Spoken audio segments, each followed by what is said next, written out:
Andrew Barfoot. You might remember me from such training videos as "There's nothing nice about Neisseria gonorrhea." And in your bed, in your hair, ticks, they're everywhere. Today we're going to follow Mr. Gonzalez and his daughter Amanda as he enters into a nursing home. Mr. Gonzalez and his daughter Amanda are going to be facing some challenges while they're there. And hopefully along the way, you will learn how to become a better provider.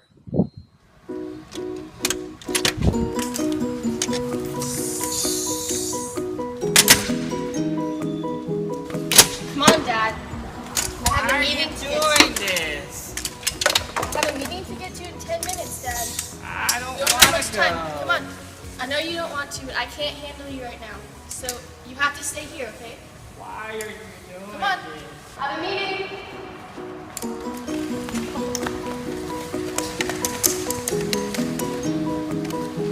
Come on, Dad. Please.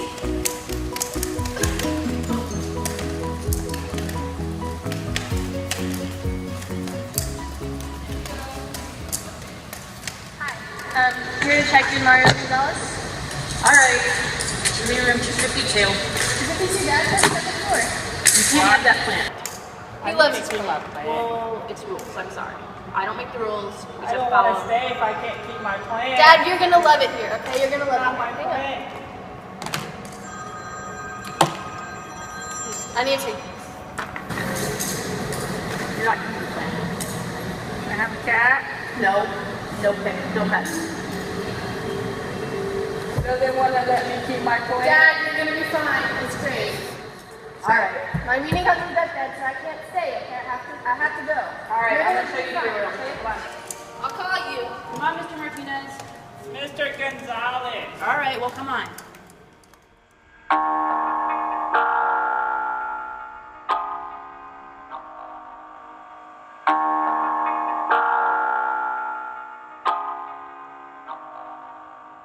There are about 5,300 nursing home facilities in the United States that can provide around-the-clock assistance for patients who have a serious healthcare need that require constant attention. Risk factors for a person being admitted into a nursing home include increased age, low income, poor family support, low social activity, and function or mental difficulties. Aging can be difficult for families to cope with as the parent-child relationships become reversed and the child can no longer fulfill the parent's health needs. In addition, the notion that elderly persons are weak, indecisive, clumsy, and a burden to their family plays a large role in the lack of drive to maintain a healthy lifestyle and further decrease their self-esteem. Patients entering a nursing facility likely have a disability with the activities of daily living. About 25% of nursing home residents need help with 1 or 2 ADLs, while the other 75% need help with 3 or more ADLs. 50 to 70% of residents have dementia. 75% of residents have difficulty making daily decisions, and 67% of residents have problems with memory. Of these patients, about 1/3 have problematic behaviors that need to be monitored. Whew. That Amanda's a busy daughter. Her dad must be so proud. Supportive families are one of those things that is so important to have when a person who's been independent their whole life makes that transition into a retirement home. And many of the people who come into retirement homes, they suffer from problems with memory, dementia, making decisions, and sometimes they've got problematic behavior. It's also important to note that sometimes they have problems with memory, making decisions, dementia, and sometimes they have some problematic behaviors. But one of the most troubling things is that sometimes they have some memory loss and dementia. Let's go follow Mr. Gonzalez and see how he's adjusting to his new home.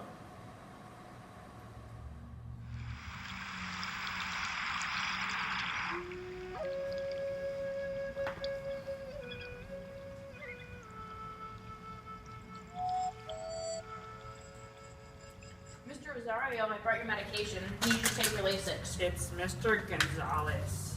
Oh, okay. I told you no plants, Mr. Martinez. Can I please keep my plant? No, we can't have plants here. I already told you that. Can I get at least a cat? No, no cats. Oh, please don't take my plant away. I don't want to see another plant in this room, Mr. Martinez. Make sure you take your Lasix.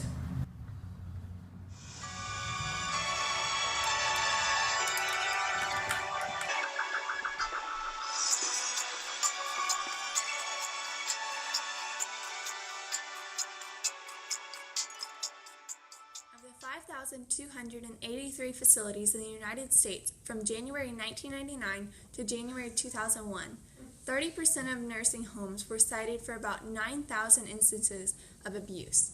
Between 1 and 2 million Americans aged 65 and older have been injured, exploited, or otherwise mistreated by someone they depended on for care or protection.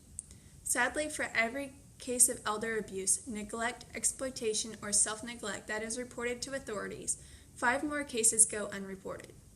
Some common problems of abuse are untreated bed sores, inadequate medical care, malnutrition, dehydration, preventable accidents, inadequate sanitation, and hygiene issues. Unfortunately, since the nursing home industry is profitable, facilities sometimes sacrifice patient safety to increase profits. An example, some facilities only give staff working in memory care centers 8 extra hours of training to learn the disease process of dementia and how to engage and communicate with dementia patients. As stated by the World Health Organization, elder abuse is a violation of human rights and significant cause of illness, injury, loss of productivity, isolation, and despair. Old Mr. Gonzalez should play for Spain in the World Cup. He sure can take a dive. So what did you think about that nurse and her ensuring that she's following the facility's rules? No potted plants are going to get past her. Falls are one of the leading problems in retirement homes. I mean, just think about it. Go on, think about it. I mean, they let my aunt fall. They take her on some marathon march around the campus. I mean, if she was a powdered donut drops to the floor. It doesn't make it 5 seconds before somebody grabs it up. But they let her smash her face.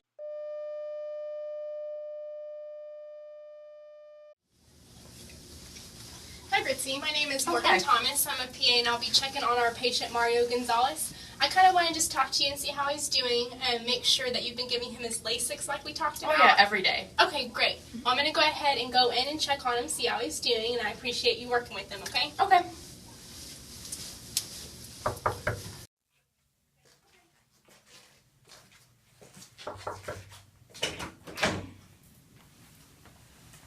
Hi, Mr. Gonzalez. My name is PA Thomas. I'll be taking care of you today. How are you? Good. Good. And your name is? I'm his daughter, Amanda. Okay, very nice to meet you.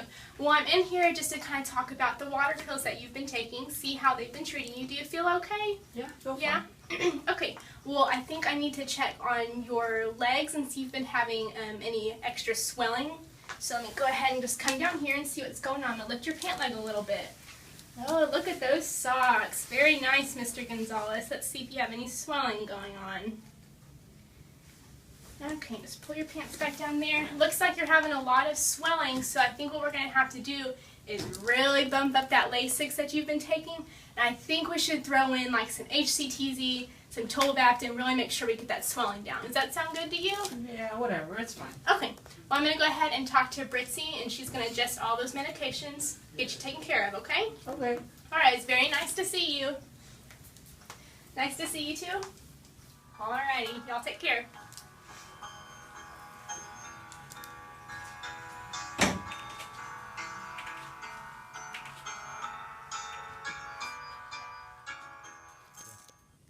Long-term care residents suffer 1.9 million adverse drug events every year. 70% are preventable. As many as 86,000 of these events are fatal or life-threatening. 60% of nursing home residents harmed by treatment end up back in the hospital as a result. Injuries from medication and communication errors cost Medicare $2.8 billion per year. a medication error can occur in ordering, recording, storing, accounting for, or dispensing medications. Some of the most frequent medication errors include dose omissions, overdose or multiple dosing, underdose, wrong product strength, expired order, wrong route of administration, wrong time, patient duration, or documentation. These errors could be a result of frequent distractions, frequent care changes, poor communication, especially in the transfer of patient between facilities, unavailable medication, medication name confusion, work overload, improper training, illegible handwriting, and the delivery of the wrong medications. Federal regulators have put regulations in place to ensure that each facility does not have any medication errors that exceed 5%, as well as no resident undergoes a significant medication error.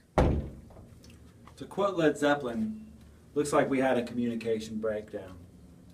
So what do you think? Do you think Morgan missed asking some questions while she was in there? Do you think she should have been asking Mr. Gonzalez how his medications were going, if he was taking his medications? Well, we know one thing for sure. Old man Gonzalez is going to have a pretty interesting week coming up with all those diuretics he's taking, if Britzy gives them to him.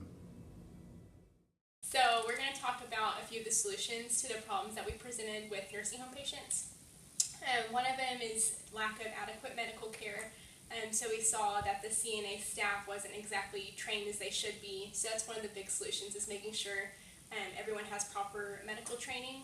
And along with that, making sure the residents' medications are properly monitored. There's a lot of issues with medication errors, piling on a lot of medications that work the same way. So just making sure that everyone is really cognizant of what the patient is taking, what they're doing, so there's not any crisscrossing communication. And then along the same line, we want to make sure that they're properly eating proper meals. We want to focus on their nutrition, make sure we're not just feeding them junk food. And then also with the exercise, we want to make sure that, since a lot of the nursing home patients have immobility issues, and that they are formulating exercise regimens to fit their specific needs, so they're still up and moving and things like that. And another problem that we addressed was a lot of times nursing home patients don't necessarily want to be in the nursing home. A lot of times they'll have low self-esteem and just kind of feel like they're a burden.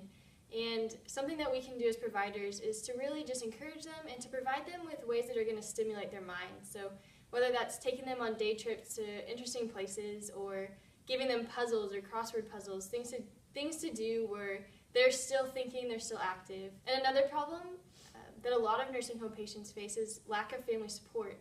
So it's really important to get the family involved in their care, and just to show the patients that their family is supportive and that they do care. And another solution would be providing responsibility for the patient. It'll keep them motivated and will allow them just to just feel like they have self-worth. And whether that's giving them a plant or a pet, whatever that looks like, just to give them responsibility to keep them active.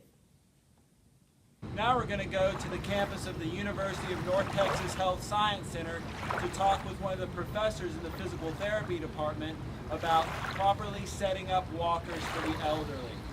Whoa!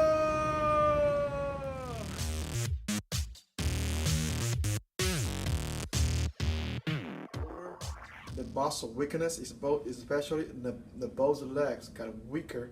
They cannot tolerate the whole body weight. So they have to use a walker to support. The body weight now is on the hands instead of both legs. Because both legs are weak, they want to put more body weight on them. So both hands and both legs. Another bad thing to use a walker if you don't do exercise is you lose the alternating arm movement. The alternating arm movement is a protection mechanism. When people are almost going to fall, the arm going to it's a protection mechanism. So every day, if you have like this is actually is a fall prevention mechanism. But if we use walker for a long time, you lose that alternating arm movement. So when you lose your balance, the arm will not able to or act like it used to be for the protection mechanism.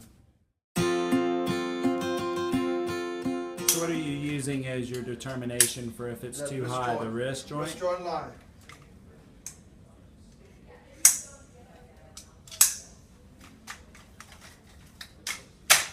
So for therapists, I can do this quite, but for people older, I have to do for the older people. Okay. Now see that's about right. You see my wrist joint line right there. Yes. So. The most common part of the walker to wear out are the rear legs. The rear plastic guard should be checked every 2 to 3 months to make sure it's not worn through. You can even put a tennis ball on the legs.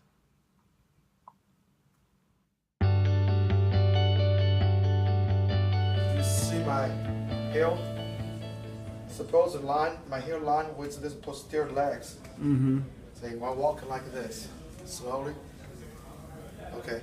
But if I move too fast, my arm move too fast, my legs behind the legs, see my posture gradually change. Do you see my posture?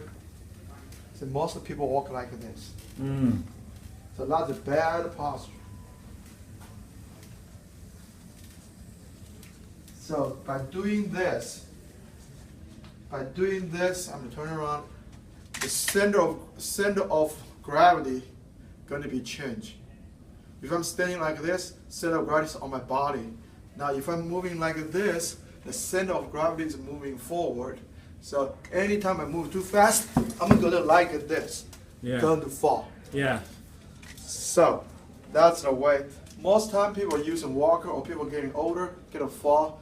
That happens when they are changing positions. For example, in the bathroom, they're sitting on the toilet, and then when they get up, and then both legs is weak. Both legs are weak, so they cannot strong enough. Or especially one leg is weak than another leg, so they're gonna collapse on the weak side. So and that's most common in the bathroom or stand up from a chair or from a side of a bed. So that's a commonly happen when people get a fall. So that's it. All right, you're ready. We hope you've learned a lot today about the concerns of taking care of the elderly. Fall risks, medication errors, as well as communication errors are real problems and should be dealt with by quality control in your facility.